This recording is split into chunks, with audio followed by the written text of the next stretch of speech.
Hello friends, this is Gaurav Lath you big bull coach. So जारी रखते हैं हमारा डेली सीरीज़। आज क्या हुआ आपका मार्केट का डेली डोज। सो आज के लिए यानी 12 जून 2026 के लिए, that is the 12th of June 2026 Friday. But मैं माफ़ी चाहूँगा, ये वीडियो थोड़ा देर से कर रहा हूँ because again I was busy with some work. So देखिए बेसिकली क्या हुआ, मार्केट जो है एकदम रैली करके बंद हुआ फ्राइडे को। सो निफ्टी जो फ्राइडे को 461 पॉइंट्स बढ़कर, निफ्टी की बात करें तो वो 461 पॉइंट्स बढ़कर 23,623 पर बंद हुआ। That is it was up 461 points closing at 23,623।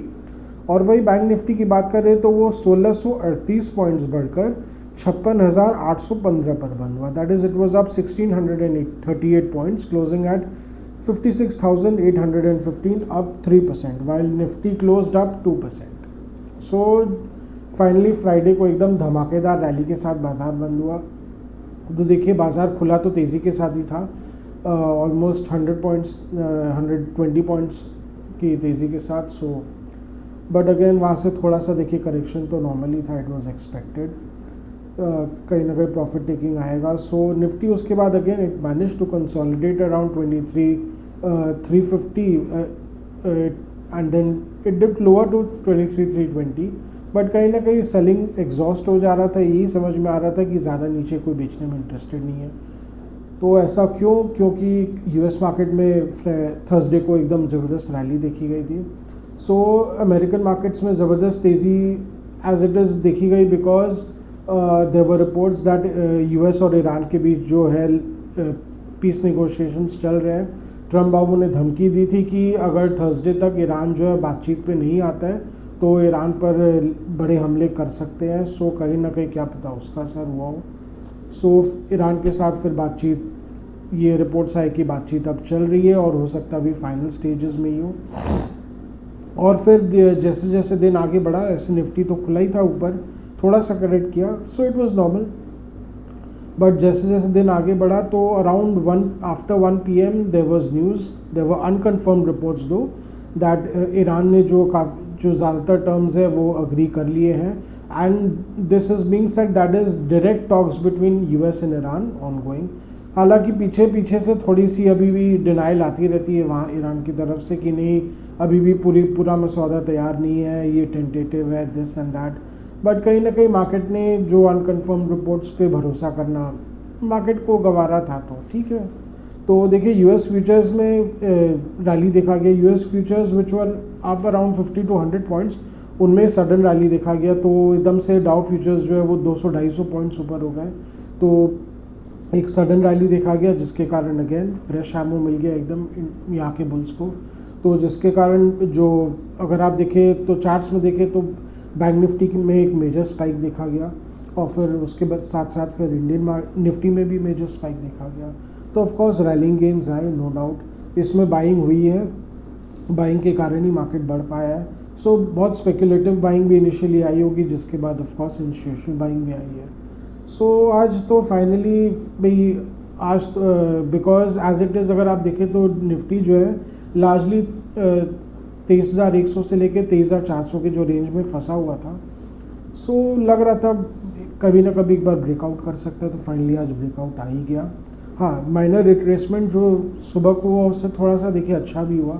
जो लॉन्ग एक्सेस लॉन्ग्स थे वो तो नफ़ा खाने आ ही जाते हैं, तो थोड़ा हल्का भी हो जाता है market. But of course last में rally it was to a good extent, it was also something to do with short covering. मेरे हिसाब से शॉर्ट पोजीशंस काफ़ी थे, एफआईएस के भी बहुत शॉर्ट्स थे, ये फैक्ट है। तो उन्होंने भी अग्रेसिवली आके कवर किया ही होगा। अगर आप देखें तो कैश मार्केट में सेलिंग बहुत कम हो गई है, तो एफआईएस की तरफ से भी शॉर्ट कवरिंग हुई होगी डेफिनेटली फ्राइडे को, जिसका भी आपने मिला जुला असर देखा ओवरऑल। जैसे कि निफ्टी जो है एकदम 24,600 के ऊपर बंद हुआ। एंड बैंक निफ्टी में तो एकदम ज़बरदस्त रैली देखी है ना, बैंक निफ्टी तो 3% बढ़ के बंद हुआ। सो इसमें देखिए सबसे ज़्यादा कंट्रीब्यूशन तो एचडीएफसी बैंक का ही था। तो एचडीएफसी बैंक का जो स्टॉक है 4.5% बढ़ के बंद हुआ। तो finally after many days of daily टैलिंग HDFC bank ने डिसाइड किया कि नहीं भैया अब तो हम और पीछे नहीं रहेंगे, अब तो हम फाड़ते हुए निकल जाएंगे। तो ये जो स्टॉक आज फ्राइडे 750 के ऊपर चला। मुझे लग रहा है अब इसमें फिर से टेक्निकल स्ट्रेंथ आ गया एंड ये HDFC बैंक का स्टॉक 780 के लेवल्स पे जा सकता है, डेफिनेटली जा सकता है, बिकॉज बहुत ज़बरदस्त मोमेंटम है। ऑलरेडी शॉर्ट पोजीशंस भी काफ़ी है HDFC बैंक में, so they should also help. Short covering के कारण भी धीरे धीरे स्टॉक जो 780 के लेवल्स को जा ही सकता है। देखिए ये जहाँ तक फ्राइडे के रैली आया है, मुझे जहाँ तक लग रहा है ये टेक्निकल स्ट्रेंथ के कारण भी आया है। So this rally is durable. अगर बाकी मंडे को जो भी अगर फेवरेबल न्यूज़ फ्लो रहता है, कोई नेगेटिव न्यूज़ नहीं रहता है, US ईरान अभी संडे को तो अभी तक पूरी तरह कंफर्म नहीं हुआ है, बट ऐसा लग रहा है कि हो सकता है अब डील हो गई हो। देखिए आमने सामने तो कोई साइन होने नहीं वाला है, जो भी साइन होगा बोल रहे हैं कि रिमोटली ही होगा। सो अगर ये कंफर्म हो जाता है तो मोस्ट लाइकली कल सुबह तो US में भी हो सकता है देर रात को कंफर्म होएगा। तो अभी तो US में सुबह चल रहा है, यानी मैं संडे को शूट कर रहा हूँ। सो बेसिकली इसका मतलब है कि कल अगर कुछ नेगेटिव न्यूज़ नहीं रहेगा तो फिर मार्केट थोड़ा और बढ़ते ही जाएगा। हो सकता है गिफ्ट निफ्टी जो है वो थोड़ा न्यूट्रली खुलेगा, बट अगेन मुझे जहाँ तक लग रहा है momentum is very much favourable, तो एक बार के लिए और बढ़ना चाहिए यहाँ से। हो सकता है एक बार अगर गिर जाता है तो प्रॉफिट टेकिंग के कारण गिर सकता है, 100-200 पॉइंट्स का 100-150 पॉइंट्स का करेक्शन में भी आ जाए। तो पर मुझे जहाँ तक लगता है 25,000 अगर करेक्शन का लाता है तो 25,500 के आसपास हो सकता है सपोर्ट देखा जाए, बिकॉज कहीं ना कहीं FII सेलिंग भी थोड़ा कम हो गया है। और अगर FII सेलिंग यहाँ से कम रहता है तो फिर देखिए इंडियन मार्केट्स के लिए अच्छा ही होगा। देखिए एक लार्जर पर्सपेक्टिव में दे दूँ, अभी एक एनालिस्ट ने भी पॉइंट आउट किया है कि देखिए US में जो अभी टेक बूम है वो काफ़ी ओवरडन हुआ है। उसके अलावा अगर आप बाकी मार्केट्स देखें तो जैसे कोरियन मार्केट्स है, वहाँ पे भी जो AI बेस्ड रैली आया है, it is centred around 2 stock, Samsung and HK Hynix. उसके अलावा ताइवान में जो भी हुआ वो सारा देखिए TSMC की बदौलत ही है और उनके बाकी के चिप मेकर्स। उसके अलावा कोई और मेजर रैलिंग पॉइंट वहाँ पे नहीं है। सो कहीं ना कहीं ये जो रैली अभी ग्लोबली आ रही है बहुत कॉन्सेंट्रेटेड है, तो जहाँ ये अनवाइंड होगा और शायद अनवाइंडिंग शुरू हो चुकी है इसकी, तो इससे देखिए फिर पैसा जो है घूम फिर के इंडिया में आ सकता है। देखिए चाइना जो है, चाइना में देखिए एंट्री करना बहुत आसान है, पर वहाँ से अगर आप स्टॉक्स में पैसा कमा लेते हैं तो वहाँ से वापस प्रॉफिट लेके जाना बहुत बहुत टफ है, ये एकदम सब फैक्ट है।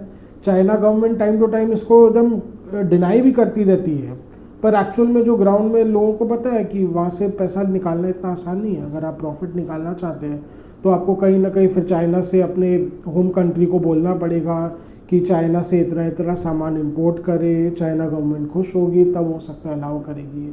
तो ऐसे ऐसे बहुत सारे प्रकार के एकदम नाना प्रकार के नियम हैं और कोएसिव टैक्टिक्स भी है। सो इसके कारण देखिए हो सकता है इन्वेस्टर्स का फिर से रुझान भारतीय शेयर बाजार की ओर आए। अगर ऐसा होता है तो FII बाइंग आने से तो बहुत ही अच्छा है भारतीय बाजार के लिए। अगर FII बाइंग शुरू हो जाता है तब तो देखिए 26,000 के ऊपर चलना कोई बड़ी बात रह ही नहीं जाएगी फिर तो, पर ये होगा अगेन जब होगा तब देखा जाएगा। फिलहाल के लिए तो मुझे जहाँ तक लगता है एक बार 24,000 तक तो जा सकता है, या एक बार शॉर्ट टर्म के लिए 23,850 के आसपास निफ्टी को थोड़ा रेजिस्टेंस फेस करना पड़ सकता है। वहाँ पे हो सकता है थोड़ा सेलिंग आएगा, प्रॉफिट टेकिंग आएगा, बट अगेन 24,000 तक के लेवल्स तक तो जा सकता है बिकॉज ऑफ मोमेंटम एकदम बुल्स के फेवर में। अगर उसके ऊपर चल जाते तो 24,500 के लेवल्स है, बट अगेन वहाँ पे तभी आएगा जब DIs की तरफ से सस्टेन बाइंग आएगा। जहाँ FIs पर से बेचना शुरू कर देंगे तो अगेन कंजेशन शुरू हो जाएगा, तो मार्केट रुक सा जाएगा। सो यही प्रॉब्लम है। देखिए FI फ्लो का भी कोई पता नहीं रहता है। दे आर FIs का माइंड भी मार्केट की तरह, इनफैक्ट मार्केट से ज़्यादा वॉलेटाइल हो गया आज के दिन FIs का माइंड भी। तो यही टैंट्रम्स है जो झेलने पड़ेंगे मार्केट को, क्या कर सकता है।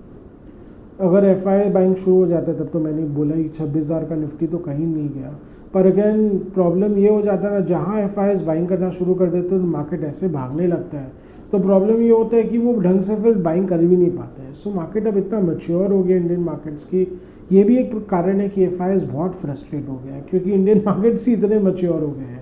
They always like unregulated and not so mature markets. हालांकि अब ये बात कह नहीं सकते बिकॉज बाकी एशियन मार्केट्स भी इक्वली ऑलमोस्ट मैच्योर है, तो ठीक है दे हैव टू, बट वहाँ पे कहीं ना कहीं उनकी तोतली शायद बोल जाती है। यहाँ पे DIs इतना, देखिए पहले तो होता था जब FIs खरीदने आते थे तो DIs भी बेचने आ जाते थे, अब प्रॉब्लम ये होता है कि अब सप्लाई मिलना बहुत मुश्किल हो गया, बिकॉज ज़्यादातर तो अब म्यूचुअल फंड्स ही चाप के बैठ जाता है, तो उनको तो खुद को ही लेना रहता है, तो वो बेच के क्या करेंगे। सो ये भी एक फैक्टर होता है। तो यहाँ पे अगर एंट्री उनको मारना रहता है तो डायरेक्टली फिर प्रोमोटर से स्टेक खरीद के ही बड़े बड़े डील्स करके ही फिर उनको एंट्री लेना पड़ता है, और ये नॉर्मल हो गया। So that is part of the game. So यही था हमारा आज का डेली व्लॉग। आज का हमारा डेली व्लॉग यहीं तक रखते हैं। आशा करें कि आपको हमारी डेली व्लॉग्स अच्छी लग रही हो। Do like, share and subscribe to our channel, to hit the bell icon for regular update on our videos. अगर आपको कुछ स्टॉक स्पेसिफिक जानना हो, मार्केट के बारे में कुछ जानना हो, या कुछ सेक्टर स्पेसिफिक जानना हो, तो please write in a comment section. Will get back to help you in any way possible, as much as possible. And again अगर आपको कुछ कमेंट्स, फीडबैक या सजेशंस देना हो, तो please write in a comment section. Your comments, your suggestions are valuable for us. So आज के लिए थैंक यू।